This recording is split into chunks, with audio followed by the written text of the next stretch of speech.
नमस्कार, मी doctor Vijaya Thackeray Nandurkar from Nandurkar hospital Pauni district Bhandara.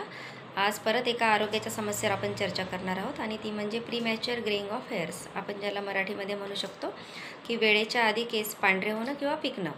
आपण अनेक जणांना बघतो, पुष्कळ आमच्याकडे पेशंट येतात की जे हे समस्या घेऊन येतात की आमचं वय खूप कमी आहे किंवा कमी वयामध्ये केस पांढरे व्हायला लागले आहेत किंवा पिकायला लागलेली आहेत। तर आता premature of greying of hairs जे असतं याचे कारणं काय आहेत आणि कशामुळे होऊ शकतं आणि आपण त्याच्यावर काय ट्रीटमेंट घेतलं पाहिजे याच्यावर आज आपण चर्चा करणार आहोत।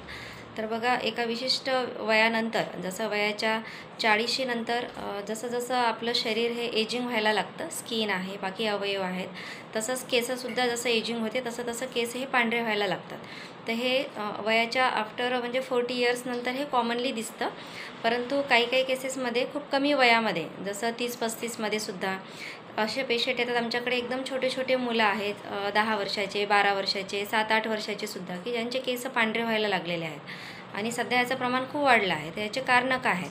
तर अनेक असे कारणं आहेत बघा केस हे पांढरे होण्याचे।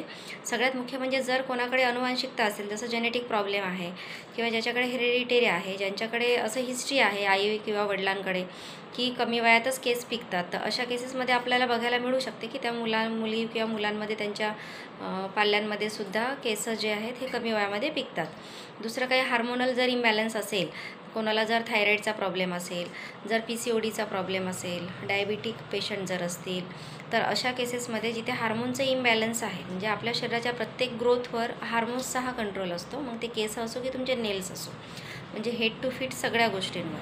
तर त्याच्यामध्ये जर हार्मोनमध्ये काही इम्बॅलन्स असेल, मोस्टली थायरॉईड खूप कॉमन आहे, त्याच्यामुळे सुद्धा केस हे कमी वयामध्ये पिकायला लागतात किंवा पांढरे व्हायला लागतात।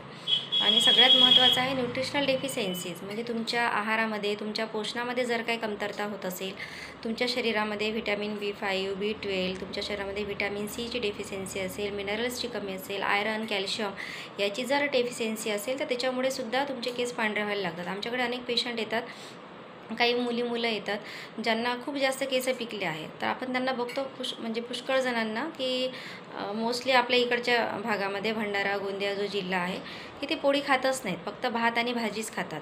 तर शरीराला हे फायबर कुठून मिळणार? त्यांना पोळी, भाकर म्हणजे ज्वारीची असो, गव्हाची असो किंवा मिक्सवाला अनाजची असो, हे त्यांना खाणं खूप आवश्यक आहे।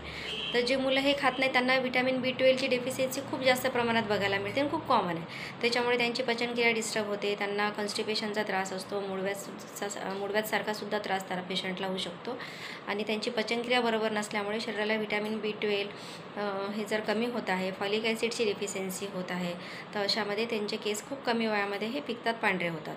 कॅल्शियमच्या कमीमुळे सुद्धा होऊ शकते, म्हणून तुमचा योग्य आहार, आता याच्यावर आपण ट्रीटमेंट काय घेतलं पाहिजे? जर हेरिडिटरी असेल तर त्याच्यावर मोस्टली काही ट्रीटमेंट नाही, ज्यांच्याकडे अनुवांशिकता आहे अशा केसेसमध्ये। परंतु जिथे बाकी इतर कारणं आहे, कुठे हार्मोनल इम्बॅलन्स आहे किंवा जिथे तुम्हाला न्यूट्रिशनल डेफिशियन्सीज आहेत, तुमचे जे केस ऑलरेडी पिकले आहेत बघा, जे ऑलरेडी पांढरे झालेले आहेत, ते तर काही पूर्ण एकदम काळे होणार नाही, त्याच्यावर तुम्हाला डाय केल्याशिवाय दुसरा पर्याय नाही आहे। होमिओपॅथीमध्ये काही मेडिसिन येतात, ऑइल पण येतं आहे, तर त्यांच्यानी तुमचे हेअर्स हे स्लाईट ग्रेइश होतील, म्हणजे जसे एकदम व्हाईट उमटून दिसतात तर ते एकदम तसे उमटून नाही दिसणार, हलकेसे ग्रेइश होतील, पण परंतु एकदम नॉर्मल काळे जे झालेले आहेत पांढरे केस, ते नॅचरल एकदम काळे होणार नाहीत। परंतु नवीन केस पांढरे होणं जे आहे त्याला आपल्याला थांबवता येईल, त्याला आपल्याला स्टॉप करता येईल आणि नवीन केस पिकण्याची जी प्रोसेस आहे त्याला आपल्याला थांबवता येणार। तर अशा होमिओपॅथीमध्ये अनेक मेडिसिन्स आहेत।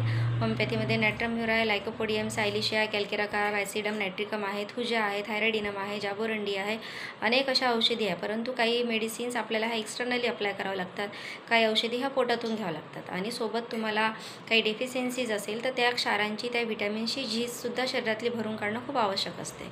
तर हे आपण मिळून जर ट्रीटमेंट पूर्ण घेतलं तर त्याच्यामध्ये आपल्याला नक्कीच फायदा होऊ शकतो। थँक्यू, धन्यवाद।